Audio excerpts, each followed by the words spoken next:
Hi masters, hi friends. ముందుగా అందరికీ నా యొక్క హృదయపూర్వక నమస్కారాలు తెలియజేస్తున్నాను. స్వాధ్యాయం బుక్ రీడింగ్లో భాగంగా సుందరకాండ నుండి ఎంతో అద్భుతమైనటువంటి జ్ఞానాన్ని తీసుకుంటున్నాం కదా. సో మరి ఇంకా ఎంతో అద్భుతమైనటువంటి జ్ఞానాన్ని తీసుకుంటూ ఆధ్యాత్మిక ప్రయాణంలో ముందుకి సాగుదాం. My dear friends and dear masters. So మరి చక్కగా మనం ధ్యానంలో ఉంటూ ఈ జ్ఞానాన్ని స్వీకరిస్తున్నాం కదా. అలాగే ఈరోజు కూడా చక్కగా ధ్యానంలో ఉంటూ ఈ జ్ఞానాన్ని స్వీకరించవలసిందిగా కోరుకుంటున్నాను. మరి అందరూ ధ్యానానికి సిద్ధమేనా? చక్కగా ఉన్న చోటనే స్థిరమైన సుఖ ఆసనములో కూర్చోండి. వేళ్ళలోకి వేలు పెట్టుకోండి. మీ రెండు కళ్ళను కూడా క్రాస్ చేసుకోండి. రెండు కళ్ళను క్లోజ్ చేసుకోండి.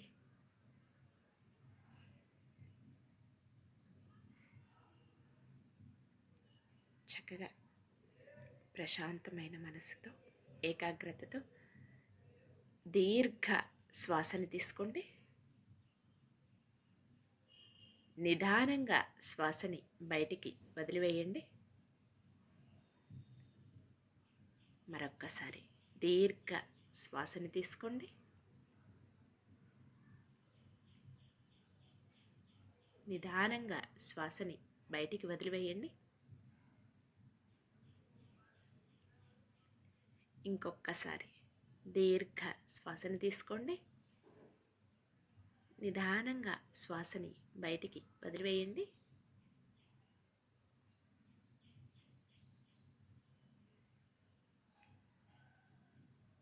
ఎరుకతో సహజంగా జరిగేటటువంటి శ్వాసక్రియను గమనిస్తూ శ్వాసతో అనుసంధానమవుతూ అంతరంగంలోనికి ప్రయాణించండి.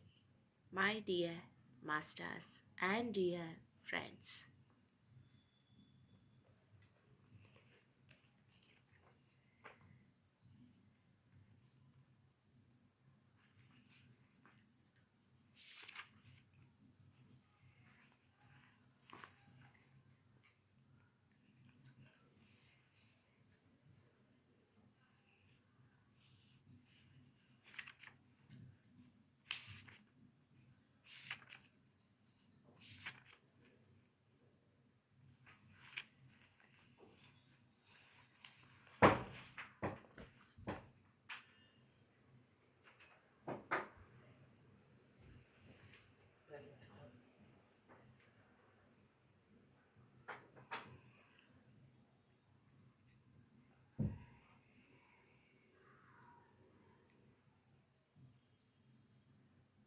శ్వాస మీద ధ్యాస, శ్వాసతో అనుసంధానం.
Okay, my dear masters and dear friends, ఎవరు కూడా ధ్యాన స్థితి నుంచి బయటికి రాకండి.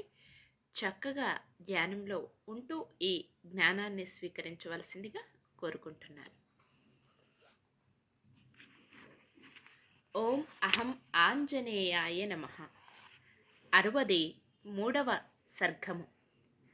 వానర రాజగు సుగ్రీవుడు దత్తీముఖుడు తన పాదాలపై పడి నమస్కరింపగా చూచిన వెంటనే అతనిని బాధపడ్డాడు.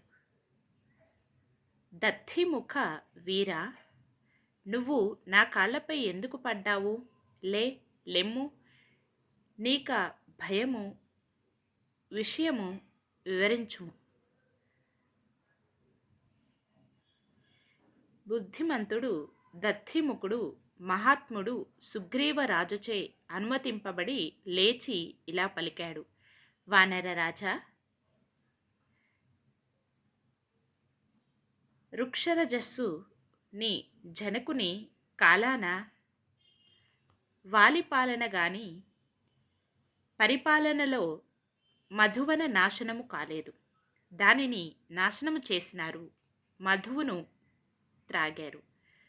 మధువన రక్షకులు వీరు వారిని వారింపగా, వారిని లక్షింపక వారు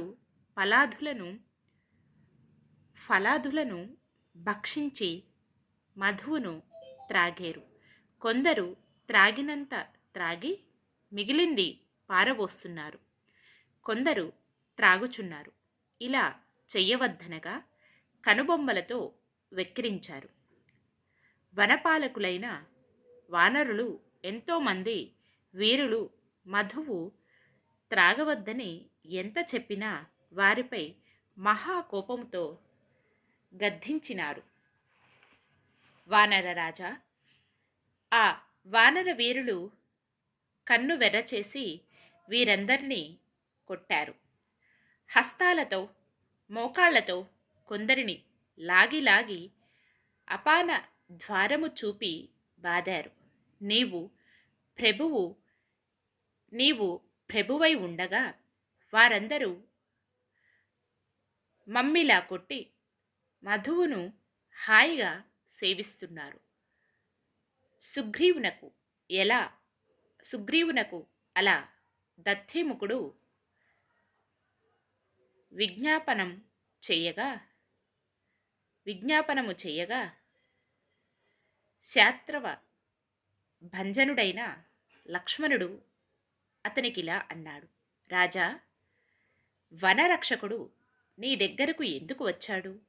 దుఃఖముతో ఎందుకు మాట్లాడారు?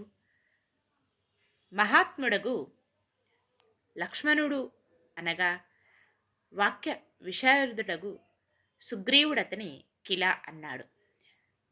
పూజానీయ లక్ష్మణ, దక్షిణ దిశకు సీతాన్వేషణకు వెళ్ళిన వానరులు అంగదుడు మొదలైన వారు మధువనములో మధువును త్రాగుచున్నారని ఈ దత్తీముఖుడు చెప్పుచున్నాడు. అందులో ఫలాలను తింటున్నారు. వారు కార్యము విజయము గావింపక ఇంత ఉత్సాహముతో ఉండరు. నా ఆజ్ఞ లేకుండా మధువనములోనికి వెళ్ళరన్నా తప్పక కార్యము సాధించారు. హనుమంతుడు సీతమ్మను చూశాడు.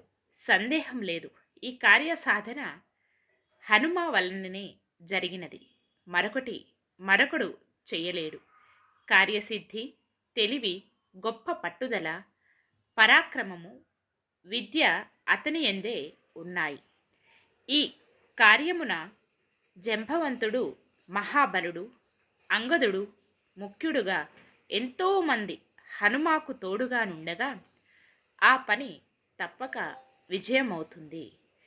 అంగదుడు మొదలగు వారు మధువనాన్ని ధ్వంసం గావించారు.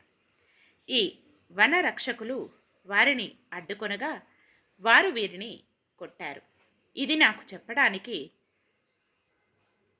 మధురవాగ్ని పరాక్రమశాలి దత్తీముఖుడు వచ్చాడు.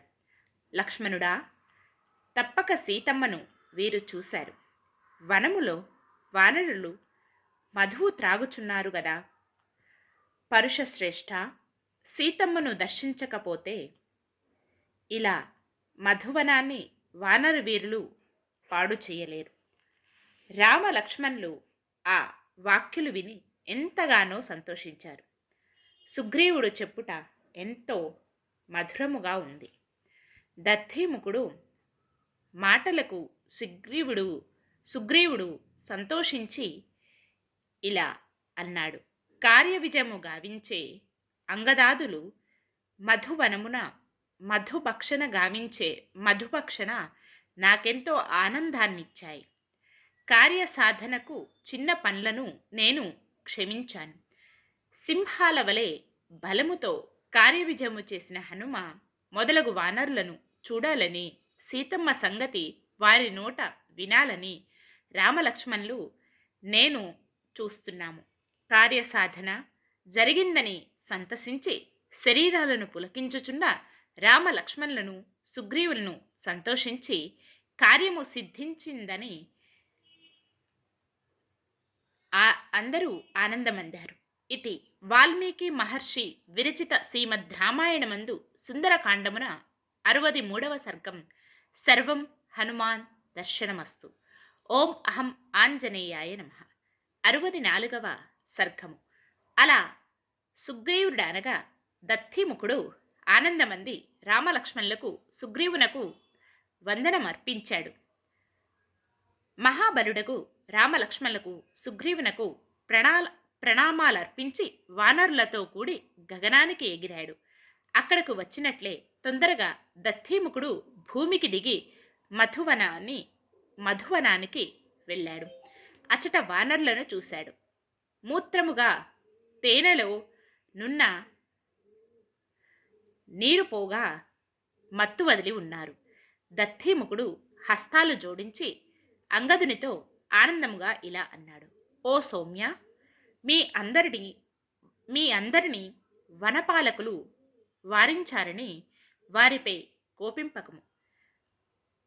అజ్ఞానముతో మీ మీద వారు అలా కోపించారని వారిని క్షమింపుము.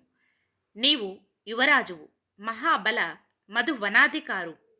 మధువనాధికారము నీకుంది. మధువన అధికారము నీకుంది. అందువలన వార్లను క్షమింపు. నీ పినతండ్రి వద్దకేగి మీరందరూ మధువనానికి వచ్చారని చెప్పాను. అతడు మీరు మధువన భంగము గావించారని చెప్పినాము. దానికి ఆనందం అందటమే గాని కోపింపలేదు. వానరరాజా, నీ పినతండ్రి సుగ్రీవుడు మీ అందరినీ అతని దగ్గరకు తొందరగా రమ్మని చెప్పాడు. అలా దత్తీముఖుడు ఆడిన మధుర వచనాలు విని వాక్య విషాదరుడగు అంగదుడు వానర వీరులతో ఇలా అన్నాడు. వానర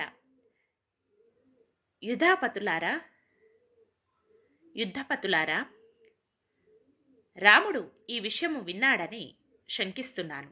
కార్యవిజయము సాధించిన మనము ఇట ఉండకూడదు. వానరులు తేనె త్రావి విశ్రమించారు. ఇక నా పినతండ్రి దగ్గరకు పోవుటయే మిగిలింది. వానర యుద్ధ పతులారా, మీ అందరి అభిప్రాయమెట్లో అలాగే చేద్దాం. కర్తవ్యంలో మీకు నేను పరాధీనుడనే కదా. నేను యువరాజునే అయినా మిమ్మాజ్ఞాపించు సమర్థత నా దగ్గర లేదు. కార్యసాధకులు మిమ్ము అనాదరింపకూడదు. ఇలా అంగదుడు పలుకులు వానర వీరుల అందరకు ఆనందమందారు. ఇలా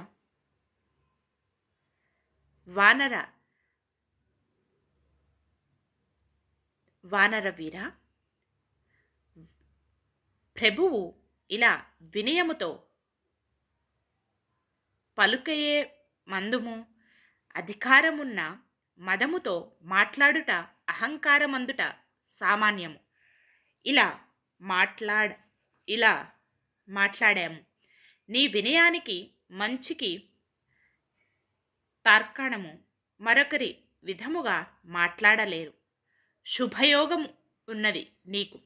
వానర రాజు అవ్యయుడైన సుగ్రీవుడున్న దగ్గరకు వెళ్ళు అవకాశానికై మేమందరము చూస్తున్నాము.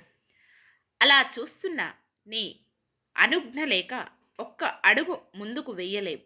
మేము నిజమే చెప్పుచున్నాము అని వారనగా, అంగదుడు అలాగే అని వారందరూ మహాబలము గలవారు ఆకాశానికి ఎగిరినారు. వారలా పోవగా వారి ఇంట తక్కిన వానర యోధులంతా యంత్రాలతో కొండ యంత్రాలతో కొట్టబడ్డ పర్వతాలులాగా ఆకాశమంతా నిండి వెళ్ళారు.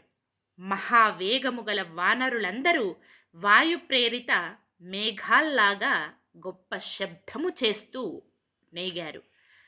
అంగదుడు ఆలస్యానికి శోకముగల పద్మ నేత్రుడగు రామునకు వానరరాజు సుగ్రీవుడిలా అన్నాడు. రామా, శాంతి వహింపు.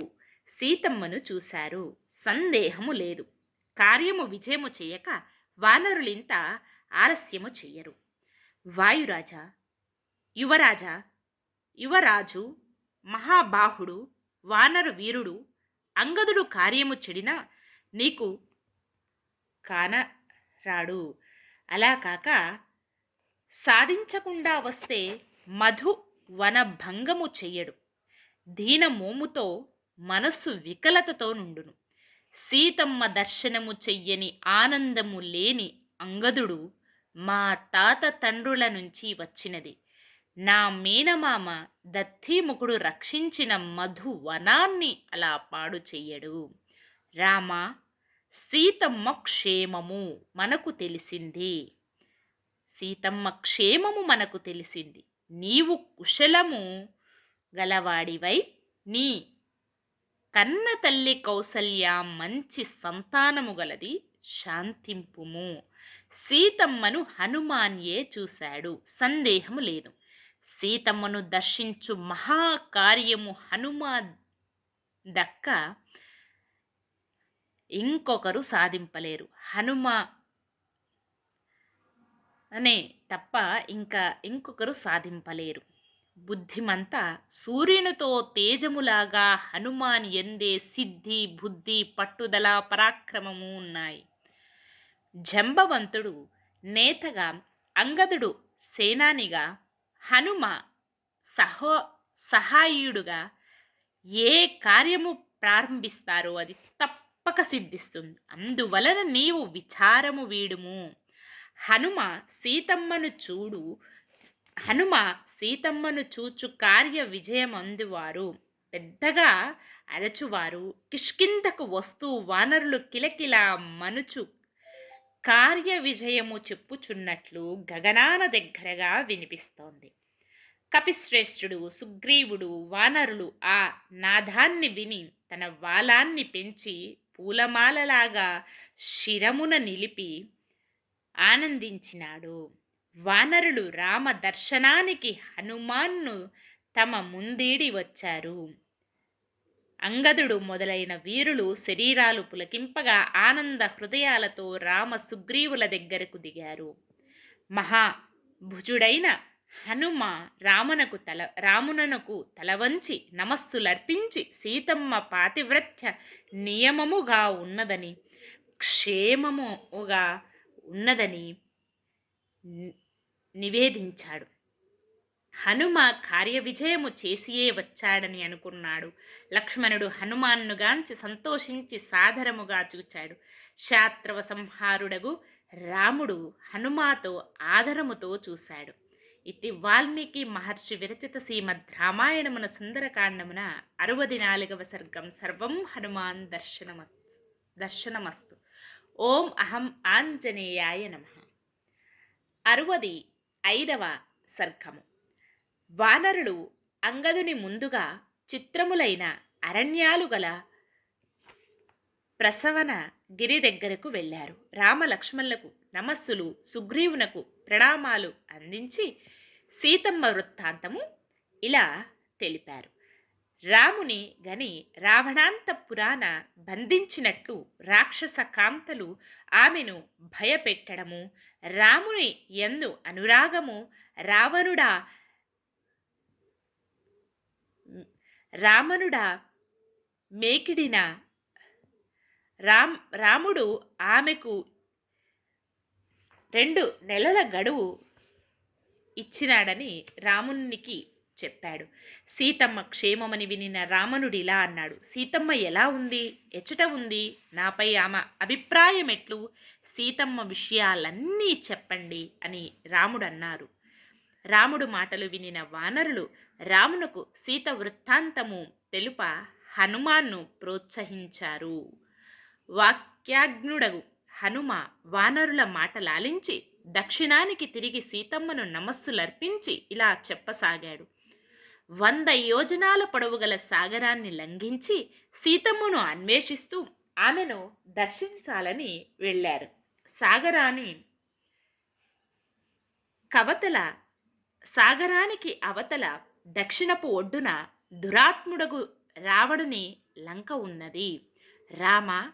రావణాంతఃపురమందు సీతమ్మ తన హృదయాన్ని నీయందే నిలిపి బ్రతుకుచుండగా చూశాను. ప్రమాద వనాన రాక్షసాంగన్లు ఆమెను రక్షిస్తున్నారు. వారు భయపెట్టగా మాటిమాటికి అమ్మను చూశాను. పరమ పతివ్రత ఆమె దుఃఖాన్ని పొందదగినది కాదు, సుఖాలను పొందదగినది, అయినా దుఃఖాన్ని అనుభవిస్తుంది. ఏకజడతో దీనముగా నిన్నే తలుస్తూ రావణాంతఃపురాన బంధింపబడింది. ఆమెను రాక్షస కాంతలు కాస్తున్నారు. నేలపై పండుకుంది. హేమంతమున పద్మములాగా ఆమె శరీర కాంతి మాసిపోయి ఉంది. రావణునిపై విముఖతతో చనిపోవాలనుకున్నది. నీయందే మనస్సున్న ఆమె రక్కస కాంతలు కాస్తున్నారు. అనఘ శ్రేష్ఠ ఈక్ష్వాకుల సత్కీర్తిని స్తుతిస్తూ ఆమె నాపై విశ్వాసము కలుగునట్లు చేశాను. తరువాత నాతో మాట్లాడింది. నీ సంగతంతా ఆమెకు చెప్పాను. రామ సుగ్రీవ మైత్రిని విని ఎంతో సంతోషించింది. నీ యందున్న భక్తి అలాగే ఉంది. పురుష పుంగవ, మహాభాగ్యవతి జనకనందిని సీతమ్మ నీ మీద భక్తితో నిరాహార మహోగ్ర తపమాచరిస్తోంది.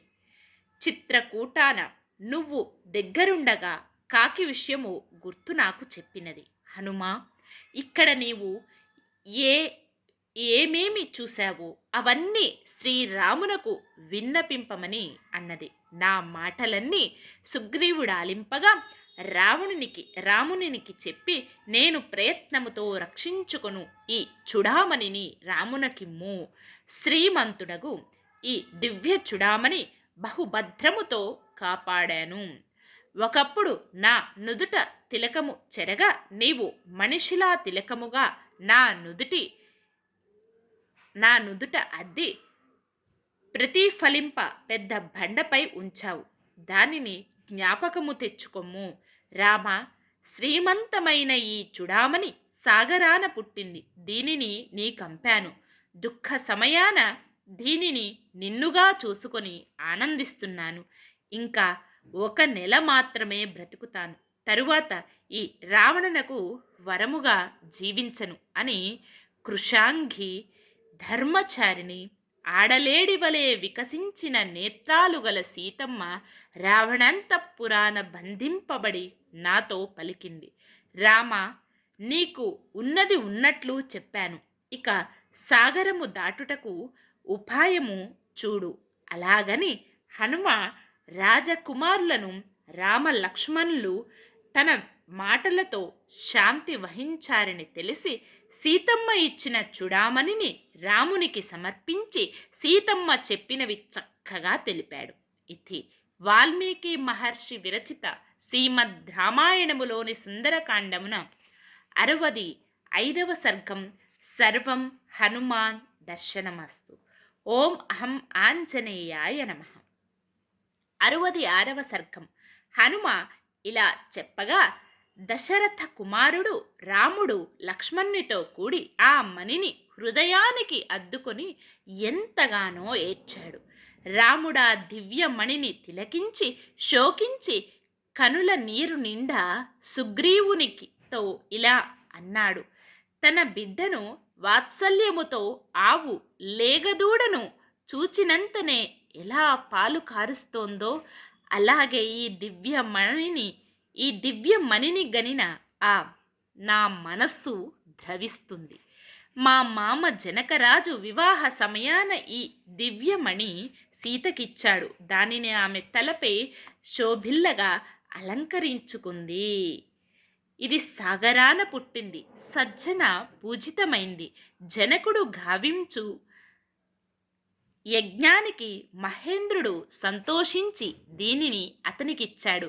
హనుమ, ఈ మణిని చూడ నా తండ్రి దశరథుడు మా మామ జనకరాజును చూచినట్లయింది. ఇది నా ప్రియురాలు సీత శిరమున శోభించింది. ఇప్పటి మణిని చూడ ఇప్పుడీ మణిని చూడ ఆమెను సంపాదించినలాగా ఉంది. సౌమ్య, జనకనందిని సీత దాహపీడితునికి నీరముగా నన్ను తన మాటలను నీటితో తడిపి ఏమన్నదో మరల తెలుపుము. లక్ష్మణ, సాగరాన జన్మించిన ఈ మణిని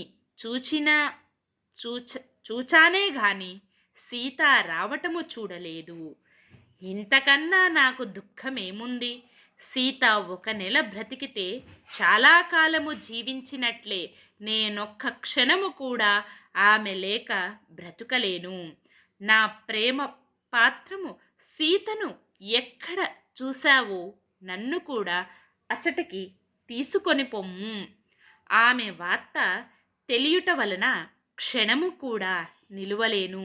సర్వాంగ సుందరి సీత ఎప్పుడూ బెదురుతూ భయంకర రాక్షసుల మధ్య ఎలా ఉంటుంది?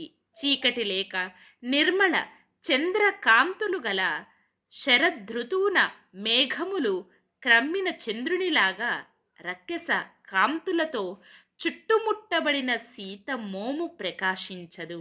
హనుమా, సీత ఏమి చెప్పిందో ఉన్నది ఉన్నట్లు నాకు చెప్పు. ఔషధి వలన రోగిలాగా దానిచే నేను జీవిస్తాను. హనుమ, సుందరి మధురవాణి చక్కని నడుమున్న నా ప్రియ సీత నన్ను భాసి ఉండి ఏమన్నదో చెప్పు అని పలికాడు. ఇది వాల్మీకి మహర్షి విరచిత శ్రీమద్ రామాయణమున సుందరకాండమున 66వ సర్గం. సర్వం హనుమాన్ దర్పణమస్తు. ఓం అహం ఆంజనేయాయ నమః. మరి ఇదండి ఈరోజు మనం తీసుకున్నటువంటి జ్ఞానం. మరి మరొక సెక్షన్లో ఇంకా ఎంతో అద్భుతమైనటువంటి జ్ఞానాన్ని తీసుకుందాం. మరి రామలక్ష్మణులు అలా మళ్ళీ లంకకి ఎలా వెళ్ళారు, ఏం జరిగింది అక్కడ అనేది మరొక సెక్షన్లో మళ్ళీ తెలుసుకుందామండి. మరి సెక్షన్ క్లోజ్ చేసుకునే ముందు ఆఖరి 1 నిమిషం పాటు ధ్యానం. చక్కగా ఎరుకతో శ్వాసని గమనిస్తూ లోతుల్లోకి మూలాల్లోకి అంతరంగంలోనికి ప్రయాణించండి. ఇప్పటి వరకు మనం తీసుకున్న జ్ఞానం అంతా కూడా మన శరీరంలో ఉన్నటువంటి ప్రతి అణువు పరమాణువులోనూ సంపూర్ణంగా నిండి ఉంటుంది.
Okay my dear friends and dear masters, ధ్యానం కంటిన్యూ చేసేవాళ్ళు చేయండి. మిగిలిన వాళ్ళందరూ కూడా నిదానంగా సహజ స్థితికి వస్తూ మీ 2 చేతులను విడతీస్తూ మీ కంటి మీద పెట్టుకోండి. 5, 4, 3, 2, 1, 0. మీ 2 చేతులను మీ కంటికి ఎదురుగా పెట్టుకొని నిదానంగా కళ్ళని ఓపెన్ చేయండి. Thank you, thank you, thank you. ఇంత అద్భుతమైనటువంటి జ్ఞానాన్ని తీసుకోవటానికి సహకరించిన అందరికీ, అన్నింటికీ నా యొక్క హృదయపూర్వక కృతజ్ఞతలు తెలియజేస్తున్నాను. Thank you everyone, love you everyone, thank you to all, love you to all. Thank you universe, love you universe, thank you, thank you, thank you. Survey జన సుఖినో భవంతు. మరొక సెక్షన్లో మళ్ళీ కలుసుకుందాం.